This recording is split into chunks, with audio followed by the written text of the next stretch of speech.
saja. Assalamualaikum warahmatullahi wabarakatuh. Waalaikumsalam warahmatullahi wabarakatuh. Bismillah, alhamdulillah, wassalatu wassalamu ala rasulillah wa ala alihi wa sahbihi wa mawala. La haula wa la quwata illa billahil aliyyil azim. Ya. Minal aidin wal faizin semuanya, mohon maaf lahir dan batin.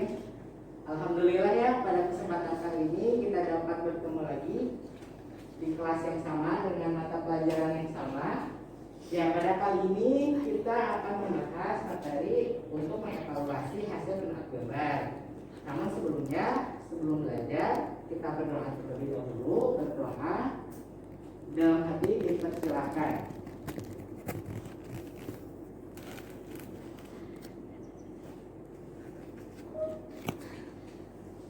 Selesai? Saya pesan dulu ya. Abdurrahman, Agil, Ai Kamila, PKL ya? Ai belum. Amisya, Bastian, Chandra, Dede, oke, Deden, Dia, Elvin, Farid, Firmansyah, siapa? Ada? Dimas, Jessica, Lucky, Muhammad Arifin, Muhammad Hudaud, Neng Ismayanti, Putri, Raffi, Rizal, Sakit Rizal, Rizky, Febrian, Sabrina, Sakit ya, Sinta, Suryadi, Tria, Cinta, Vina, Yoga. Banyak sekali yang tidak hadir ya. Nanti lebih diinformasikan lagi kalau ada kelas, dirangkul lagi teman-temannya. Minimal ada info lah ya kemana kita tidak bisa hadir ke kelas. Ada beberapa sih yang mengabarkan, ada yang sakit dan ada yang memang PKL ya. PKL ada 8 orang, yang sakit ada 2 orang, kemudian yang hadir ada 8 orang, total 18 dari 29, lumayan banyak yang nggak masuk. Ya, kita akan langsung saja bahas pada materi. Nah, sebelumnya kita mereview kembali yang sudah kita pelajari di awal ya. Alhamdulillah sejauh ini kita sudah menyelesaikan proyek untuk menggambar bena. Nah, dalam proyek ini kita sudah mengenal banyak sekali tools ataupun perintah yang ada pada AutoCAD. Nah, masih pada ingat gak? Harus lah ya. Jangan sampai habis libur ingatannya jadi kabur gitu kan ya. Habis libur harusnya lebih fresh lagi. Coba yang kalian masih ingat ada perintah apa aja sih di AutoCAD ini? Satu-satu ya, saya tunjuk ya. Coba deh, ada apa aja deh? Untuk apa? Oke, selanjutnya potri. Untuk? Oke. Pina? Untuk? Oke. Abdurrahman? Untuk apa?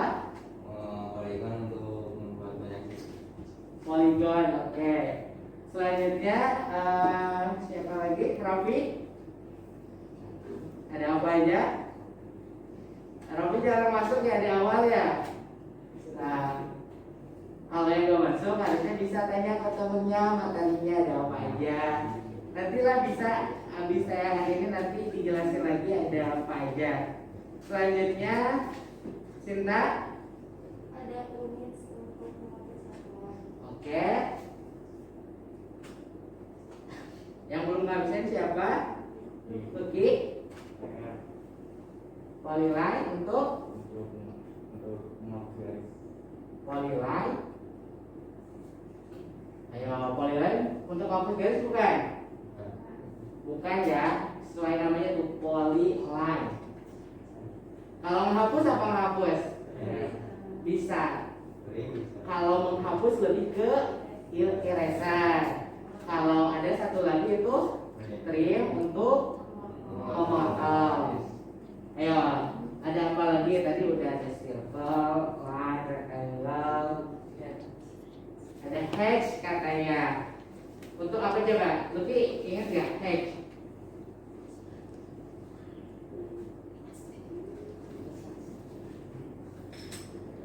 Hash itu yang seperti apa sih? Nah itu ya, di ini lagi materinya ya, diingat-ingat lagi karena ini insya Allah kepake saat kalian nanti di dunia kerja sebagai drafter yang akan kalian kerjakan ya pasti pakai perintah-perintah ini lagi. Jadi makanya materi ini usahain jangan sampai lupa gitu ya. Terakhir Daud, ada apa lagi perintah yang biasa digunakan? Line ya, untuk membuat garis. Oke. Banyak ya sebetulnya perintah-perintah yang biasa digunakan. Nah, kenapa kita flashback lagi terhadap perintah-perintah? Karena pada materi sekarang mengenai evaluasi ini, tentunya kita akan melihat kesalahan apa yang terjadi dan bagaimana cara memperbaikinya. Tentunya dengan menggunakan perintah-perintah yang sudah kita pelajari selama ini. Ya, di sini ada line, circle, rectangle, unit, kemudian layer untuk mengatur garis, offset untuk membuat garis sejajar, ada trim memotong garis, eraser menghapus garis, kemudian ada copy untuk mengcopy objek, move untuk memindahkan objek, kemudian rotate untuk memutar objek, kemudian ada hatch ya untuk membuat arsiran, ada hatch edit tentunya untuk mengedit arsiran, ada group untuk menggabungkan objek, ada X atau explode untuk memecah objek, kemudian ada EX extend untuk memperpanjang garis, dan ada T atau text untuk membuat teks. Ini diantara beberapa perintah yang umum digunakan dalam penggambaran menggunakan aplikasi perangkat lunak ya, seperti yang sudah dijelaskan di awal. Oke. Selanjutnya masuk pada materi pokok pada pembahasan kali ini, yaitu mengenai mengevaluasi hasil printout gambar atau memeriksa printout gambar. Untuk apa sih evaluasi itu? Ya, dilihat dari tujuannya, bahwa tujuan dari pemeriksaan atau evaluasi ini adalah memastikan gambar dapat memberikan informasi yang tepat bagi pelaksanaan di lapangan. Sudah sangat jelas ya, kita membuat gambar itu kan sebagai panduan untuk melaksanakan proyek-proyek di lapangan. Tentunya gambar yang kita buatkan hasil rancangan atau perhitungan gitu kan. Nah karenanya kenapa harus ada evaluasi dari gambar ini sebelum diterjunkan atau diterbitkan ke lapangan, agar tidak ada kesalahan. Karena kalau ada kesalahan akan menjadi fatal. Misalkan kalian mau menggambar yang sederhana deh, kamar ukuran 3 meter kali 3 meter, tapi ada kesalahan saat pada gambar ternyata dimensi tulisan yang ada di sana tuh 3 meter lebih atau bahkan 3,5 meter gitu kan, otomatis itu akan berubah gitu kan ya, dan akan berakibat fatal juga pada proyek yang sedang kita garap. Nah sesuai dengan fungsinya, dan yang harus diperhatikan dalam evaluasi ini ada 2 poin. Pertama, informasi yang disampaikan harus benar dan mudah dipahami. Coba ada yang paham maksudnya apa? Kenapa informasinya harus benar? Oke, contohnya mungkin seperti apa? Informasinya harus benar. Seperti tadi ya, kayak dimensi gitu kan, harus jelas. Kita mau buat ruangan itu ukuran berapa kali berapa gitu kan, harus jelas. Informasi harus benar gitu kan, jangan sampai ditulisan apa tapi sebenarnya perencanaannya tuh berapa gitu kan, jangan sampai gambar kita tuh mengacaukan rencana awal yang sudah direncanakan tadinya membuat ruangan 3 meter kali 3 meter, tapi karena ada kesalahan saat menggambar informasi yang diberikan tidak benar sehingga menjadi fatal gitu kan, berubah. Kemudian yang kedua, mudah dipahami. Gambar kita harus mudah dipahami. Apa maksudnya itu? Yo.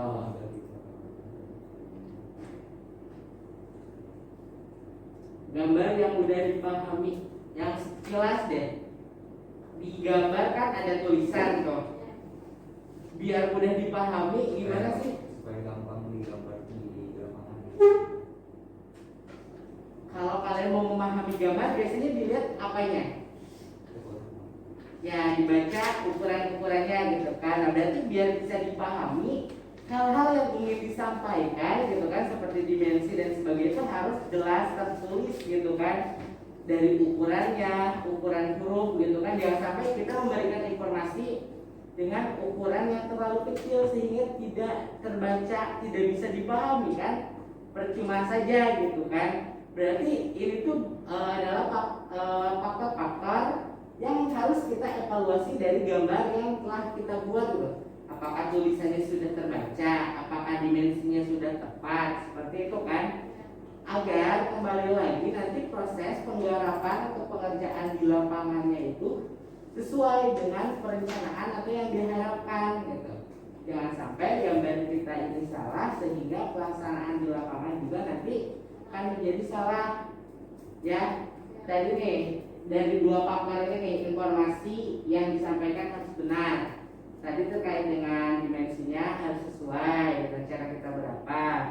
Kemudian penggambarannya juga harus benar gitu kan, kayak menggambar kusen. Kusen itu kan ada misalkan ada daun pintu. Daun pintu itu biasanya posisinya di luar atau di dalam? Daun pintu. Ayo. Daun pintu pastinya dalam ya. Kalau daun jendela di luar kan. Nah, informasi-informasi seperti ini yang harus tepat digambarkan. Coba nanti pada proses evaluasinya perhatikan lagi gambar kita masing-masing yang sudah digambar. Nah, itu ya mengenai informasi yang disampaikan harus benar, dimensi, penggambaran. Nah, kemudian satu lagi nih, maksud dan tujuan dari gambarnya. Misalkan kita akan menggambar atap dak. Kita menggambar atap biasanya disimbolkan pakai hatch kan. Untuk dak dan untuk atap genting hatch-nya berbeda kan. Nah, ini juga salah satu aspek yang disebut dengan informasi yang disampaikan harus benar. Misalkan kita akan menggambar atap dengan dak, berarti hatch-nya hatch untuk dak. Ingat gak hatch untuk coran itu seperti apa? Untuk dak kan coran kan. Seperti apa untuk hatch-nya? Ya, untuk coran.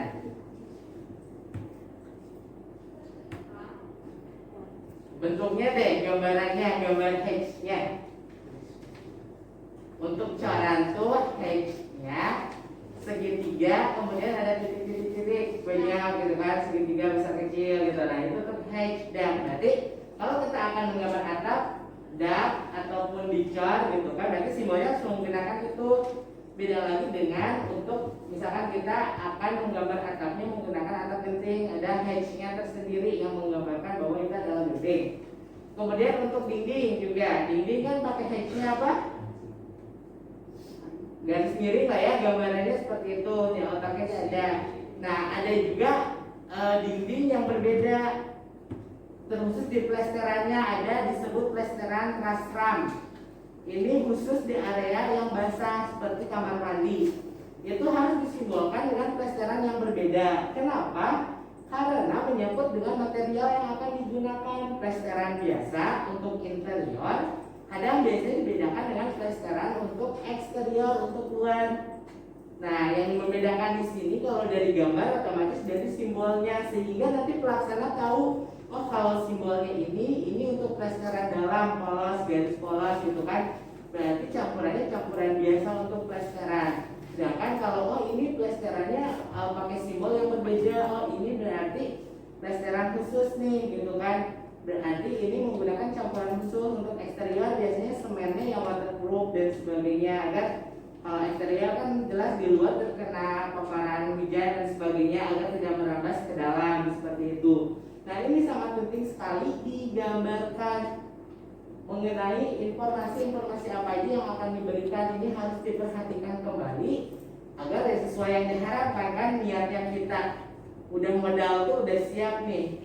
Ini eksterior plesterannya semua waterproof ya, pakai bahannya khusus, dibedakan dengan interior. Karena gambarnya salah, yang mengerjakan disamain gitu kan, otomatis ya nantinya akan gagal gitu kan. Masa harus dibongkar lagi, diganti dengan yang baru gitu kan.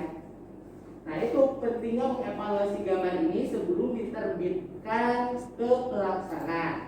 Nah itu poin-poin pada informasi yang disampaikan harus benar gitu kan. Kemudian pada poin mudah dipahami, ini lebih menyangkut ke visual, ke penglihatan. Bagaimana kalau kita menghadirkan teksnya bisa dibaca gitu kan. Kadang ada kendalanya kayak gini, teks itu kalau terlalu kecil dengan line yang terlalu besar itu jadi tebal. Bahasa Sundanya itu ada bulat gitu, jadi nggak kelihatan bentuknya gitu. Ada juga kasus yang menggunakan warna yang terlalu tipis, itu juga samar, kadang susah dicari gitu kan. Nah hal-hal yang seperti ini harus dievaluasi, dilihat kembali pada hasil print-out kalian ini udah gampang gak sih untuk dilihat atau dipahami oleh orang lain.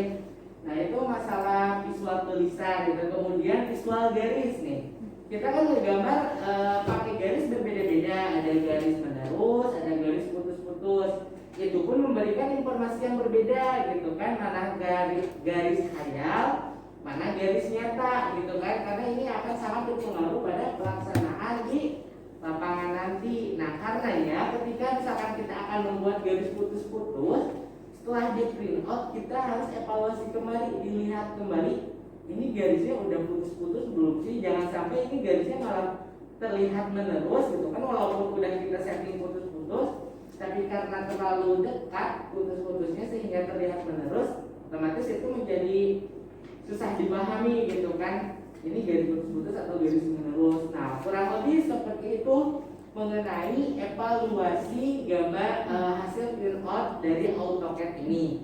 Nah sekarang kita akan coba mengevaluasi dari gambar yang telah kalian print. Nah udah dapat hasil evaluasiannya? Udah ya sebagian ya. Saya pun sudah merangkum beberapa kesalahan yang terjadi pada hasil gambar kalian. Mungkin bisa kayak sebelum ini dimunculkan, coba pengen tahu dulu deh dari kalian apa aja coba evaluasi yang kalian dapetin. Contoh siapa? Satu orang katakan. Oke, buat kenapa? Oke, coba ada yang sama kasusnya, dimensinya katanya enggak sesuai. Ada ekornya gitu kan. Oke, terus apa lagi buat yang diperoleh? Oke, kasus yang kedua katanya arsirannya ada yang hilang, ada yang kasusnya sama? Ada ya. Terus apa lagi yang ditemukan? Labeling atau berarti itu teks ya, teks yang menunjukkan labeling katanya nggak kelihatan jadi titik-titik. Ada yang kasusnya sama? Sama ya. Oke. Ada temuan apa lagi mungkin dari Putri masih ada? Cukup. Dari yang lain ada temuan yang berbeda. Tadi kan dimensinya katanya nggak pas gitu. Kemudian teks ada yang nggak kebaca gitu kan. Kemudian ada arsiran yang hilang. Kemudian ada apa lagi? Atau mungkin sama kasusnya? Coba kita samakan dengan hasil evaluasian saya ya. Oke, coba perhatikan ke depan. Ini dari hasil evaluasian saya terhadap gambar kalian. Pertama tuh mengenai ukuran huruf ya. Itu biasanya di dimensi ataupun di teks yang menunjukkan ruangan itu kekecilan. Mungkin bagi kalian itu masih terbaca, tapi kan kita akan untuk orang lain juga gitu kan, menghindari kendala tersebut. Tapi saya temukan ada yang bagus kok. Yang siapa coba? Yang ukuran hurufnya tuh sama kayak ukuran huruf di bawahnya yang di etiketnya. Ini ya punya Putri ya. Nah, paling nanti untuk evaluasinya ini mengenai teks, nanti kalian coba ubah ukuran hurufnya samakan dengan ukuran huruf yang ada pada etiket. Caranya seperti apa? Pada ingat? Masih pada ingat? Untuk edit teks, ya double klik pada teksnya, nanti akan muncul kan di atasnya, di menu barnya tuh akan berubah. Nanti di sana ada font size-nya, bisa diperbesar. Oke. Selanjutnya masalah font size pada dimensi. Masalahnya tetap sama, ukurannya kekecilan ya. Yang Putri ini udah gede, itu udah kebaca. Oke, yang lain rata-rata masih pada kekecilan. Nah, ini cara mengeditnya berbeda, cara mengevaluasinya atau perbaikinya berbeda. Kalau yang di teks tadi kan langsung aja double text pada klik. Kalau yang di dimensi ini gimana coba cara memperbaikinya?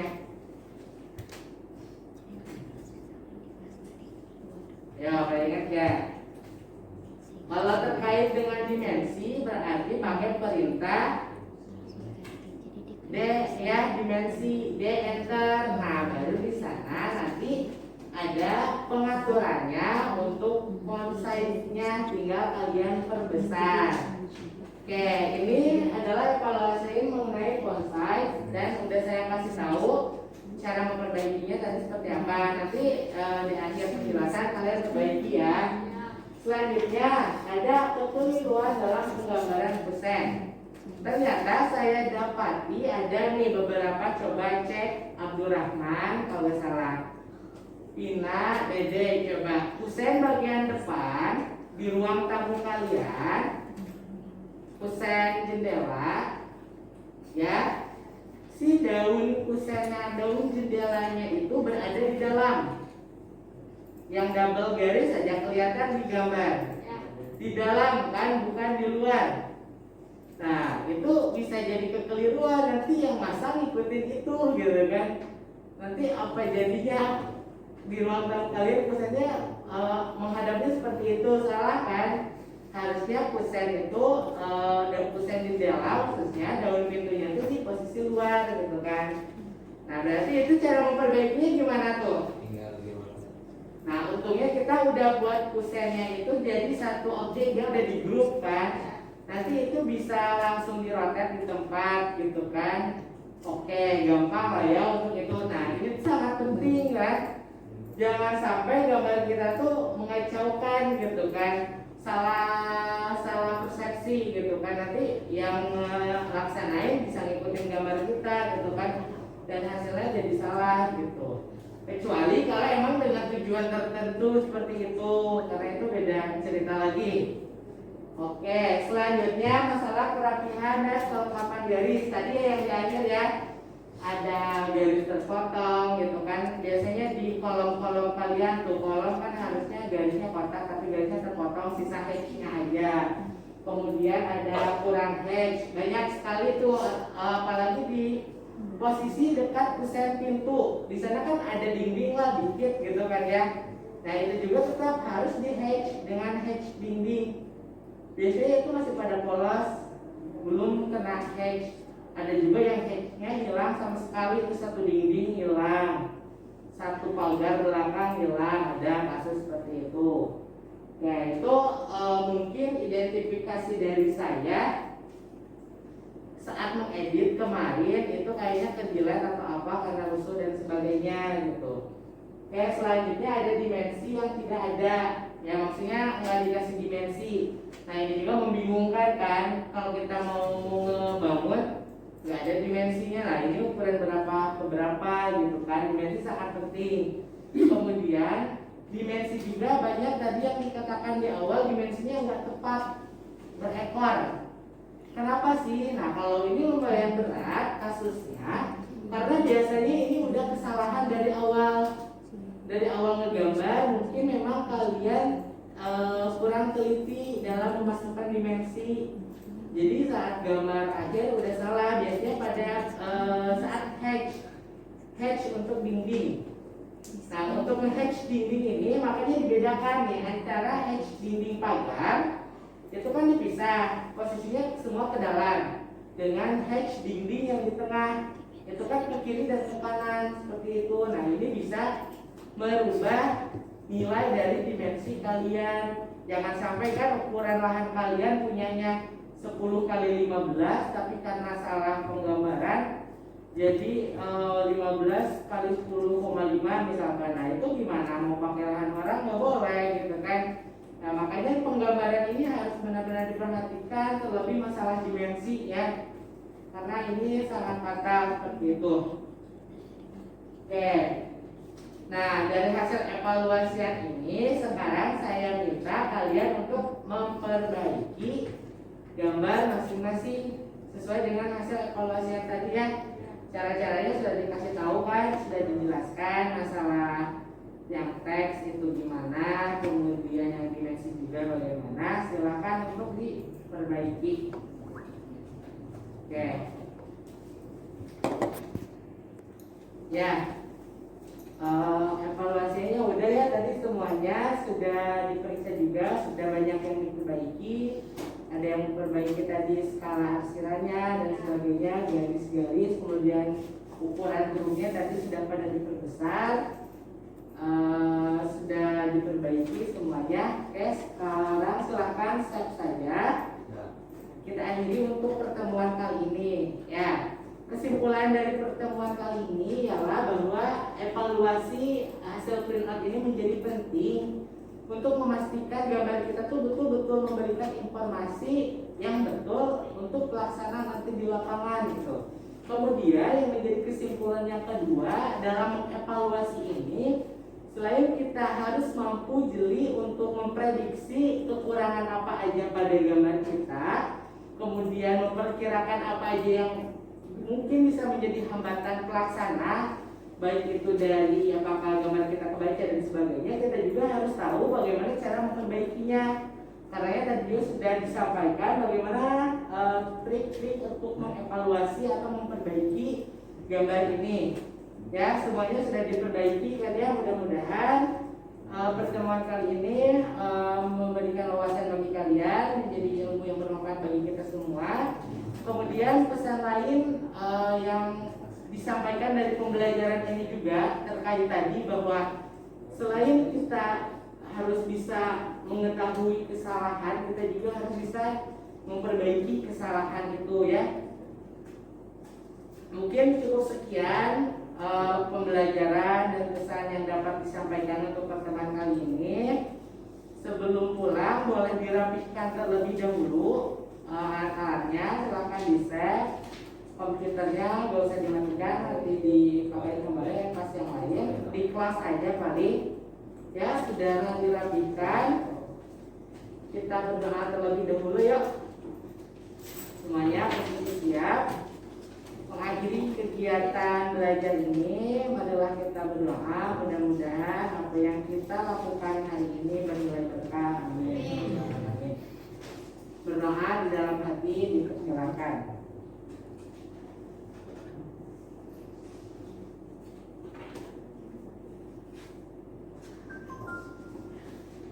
Berdoa selesai ya. Hati-hati nanti di jalan pulang, kemudian ya terus pelajari lagi materi-materi AutoCAD ini. Mungkin ini menjadi pertemuan terakhir kita ya. Saya mohon maaf yang sebesar-besarnya apabila selama menjalani kegiatan PPL ini, selama mengajar kalian banyak kekurangan-kekurangannya. Sekali lagi saya mohon maaf. Terima kasih atas perhatiannya. Wabillahi taufiq wal hidayah. Wassalamualaikum warahmatullahi wabarakatuh. Waalaikumsalam.